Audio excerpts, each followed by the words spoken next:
अस्सलाम वालेकुम, मैं हूं रिजवान अशरफ। 27वीं आईनी तरमीम पास होने के बाद जो पाकिस्तान में इस वक्त 28वीं आईनी तरमीम की बात हो रही है और उसके बाद बिल्कुल मंजरनामा बदल जाएगा।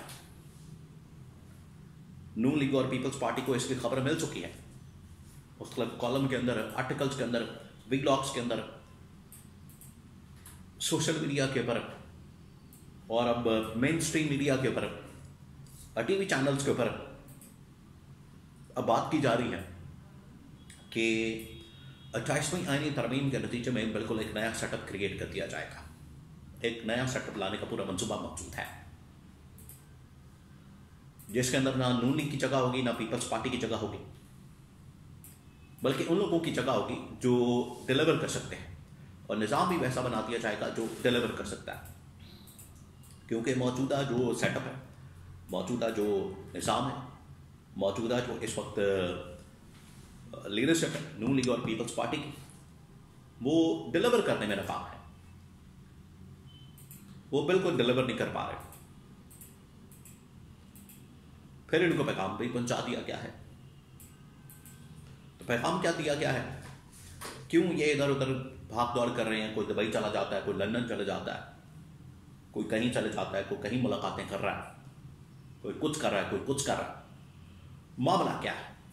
इसके बारे में बड़ी अहम तरीन मालूमात, 2-3 खबरें हैं, वो आपके साथ में शेयर करता हूँ। देखिए, आसिफ अली जरदारी तो उसके बारे में खबरें थी, लेकिन अब उन्हें बाकायदा तौर पर प्रेजेंट किया गया, पब्लिक के अंदर लाया गया, क्योंकि अफवाहें बहुत ज़्यादा थी और उनका था कि एस्टैब्लिशमेंट के साथ शायद उनकी अनबन हो गई है, 1 पेज फारग हो गया, ख़त्म हो गया, फट गया। उसके बाद ये 1 पेज के हालात नहीं रहे,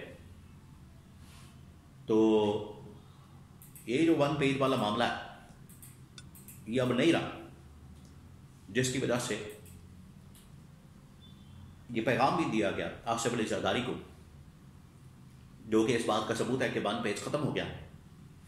आपने अगर 28वीं तरमीम के ऊपर साइन ना किया तो फिर उसके बाद आपका जो इस्तिस्ना है वो खत्म हो जाएगा। फिर आपको भी उसी तरह के हालात का सामना करना पड़ेगा, उन हालात को फेस करना पड़ेगा, और बिलावल को भी फेस करना पड़ेगा, आपकी पूरी पार्टी लीडरशिप को फेस करना पड़ेगा, जिस तरह से आज इमरान खान को फेस करने पड़ रहे हैं। कि इनको फिर धमकी दी गई, थ्रेट दी गई।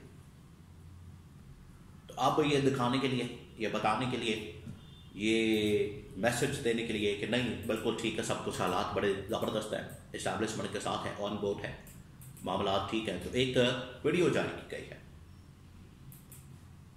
ISPR की जानिब से, जिसमें आसिफ अली जरदारी एक यूनिवर्सिटी के अंदर जाते हैं, कॉलेज के अंदर, और वहाँ पर ये स्टूडेंट्स के साथ एक वर्कशॉप में इंटरेक्शन करते हैं, पार्टिसिपेंट्स के साथ, वहाँ पर लोगों के साथ, और वहाँ पर मिलिट्री इस्टेब्लिशमेंट लोग, मिलिट्री कमांड जनरल मौजूद होते हैं। वो जनरल बाबर इफ्तिखार, आपको पता है, साबिक DG ISPR, वो भी वहाँ पर मौजूद होते हैं। तो ये एक पैगाम दिया गया। लेकिन ये जो मंसूबे बन चुके हैं, तब्दीली जो आनी है, ये पत्थर पे लकीर है, ये होगी, इससे कोई इनकार नहीं कर सकता। ये हो क्या रहेगा, ये अब होगा। और इसी तरह से अब शहबाज शरीफ की लंदन रवानगी, ये किस मकसद के लिए हुई? कि उनका तो जो ऑफिशियल टूर था वो तो ये कतर, बहरीन वगैरह का था, बाहर का तो उनका कोई सीन ही नहीं था, मंजर ही नहीं था, मामला ही नहीं था। तो अचानक से वहाँ क्यों चल गए? असल में ये भाग दौड़ कर रहे हैं और इनके अचानक से भाग दौड़ की जा रही है।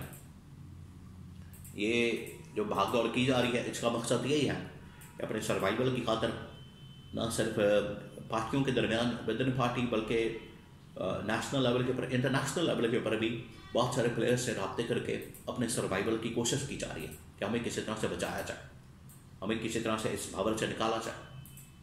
ये होगा। और 28वीं तरमीम के अंदर ये तमाम चीज़ें क्लियर हो जाएंगी, ये तमाम चीज़ें वाज़ेह हो जाएंगी। देखिए, अब दिन कितने बाकी बचे हैं या कितना टाइम इनके पास बाकी बचा है, ये आप देख लें। इनके पास अब ज़्यादा टाइम नहीं बचा।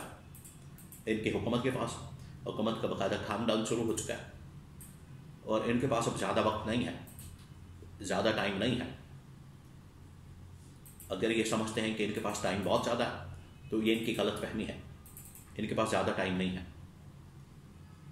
क्योंकि ये तैनाती के बाद दिसंबर और दिसंबर के बाद जनवरी 2026, तो इसमें चीज़ें बिल्कुल और तरीके से चलेंगी, और तरीके से काम होगा, और तरीके से मामला चलेंगे। ये बड़ा क्लियर है और ये चीज़ें सामने आ चुकी हैं। खबर दिलशाद ने आर्टिकल के अंदर लिखा, फिर उसके बाद सुहेल वड़ाइच ने अपना बता दिया, हामिद अमीन ने बता दिया कि असम्बलियाँ तहलील होंगी, हुकूमत बरतरफ होगी। क्यों, वजह क्या है उसकी? एक और भी वजह, लेकिन देखिए ये पब्लिक के अंदर भी ये बात आ गई है, पब्लिक भी कह रही है ठीक है। वजह यह है कि पिछले 3 साल से 3.5 साल से ये हुकूमत बरसरे इक़्तिदार है, तो आवाम को क्या मिला इसमें से? आप जरा सोचें, इमेजिन करें। करप्शन की भरमार, IMF उसको वैलिडेट कर रहा है, PTI नहीं कर रही, इमरान खान नहीं कर रहा, IMF उसको वैलिडेट कर रहा है, वर्ल्ड बैंक उसको वैलिडेट कर रहा है। तकरीबन 5,500 अरब रुपए की करप्शन, बाकी कर्जे जो मिलते हैं वो लैदा खा गए, उसका भी कोई हिसाब किताब नहीं। फिर मुल्क के अंदर बेरोजगारी, मुल्क के अंदर रोजगार कोई नहीं, यहाँ पर जो बड़ी बिजनेस कम्युनिटी है वो सारी परेशान है। वो कह रहे हैं कि कुछ नहीं हो रहा यहाँ पर, पाकिस्तान में निज़ाम नहीं चल रहा, और उल्टा इन्वेस्टमेंट पाकिस्तान में आने के बजाय यहाँ से सारी इन्वेस्टमेंट निकल गई है। इन्वेस्टमेंट नाम की पाकिस्तान में चीज़ नहीं है, कोई यहाँ पर इन्वेस्टमेंट करने को तैयार नहीं। ये हालात है, ये सूरत हाल है। तो इस वजह से ये जो निज़ाम की तब्दीली और इसको चेंज करने की बात, सिस्टम को चेंज करने की बात जो हो रही है, ये अपनी जगह पर दुरुस्त है और इसको जस्टिफाई किया जा सकता है कि ये सिस्टम, ये निज़ाम डिलीवर नहीं कर पा रहा, तो इनके अब दौड़ें लगी हुई हैं, कभी कहीं जाते हैं, कभी कहीं जाते हैं, कभी कहीं जाते हैं। जब आप डिलीवर करते, आपकी कारकर्दगी होती, आपकी परफॉर्मेंस होती, तो फिर आपको कोई फिक्र ना होती, फिर आपको कोई टेंशन ना होती, फिर आपको कोई परेशानी ना होती। लेकिन क्योंकि आपने डिलीवर नहीं किया, आपने इस हवाले से काम नहीं किया, आपकी परफॉर्मेंस ज़ीरो है, कारकर्दगी सिफर है, उल्टा आपने जो लूटमार की है अवाम में, पब्लिक में आ चुकी है, हुकूम को पता लग चुका है। तो ये वो तमाम इसके पीछे एक हालात वाक़यात की बैकग्राउंड है, जिसकी वजह से 27वीं तरमीम के बाद 28वीं तरमीम और इनका जाना बड़ा ज़रूरी हो गया। ये अब तय हो गया, ये अब अपनी खैर बनाए, क्योंकि ज़्यादा देर इनको रखना, ज़्यादा देर इनका रहना, वो मुल्क के लिए, अवाम के लिए अबाले जान ये साबित हो गया, जिसकी वजह से तब्दीली नागुज़ीर हो चुकी।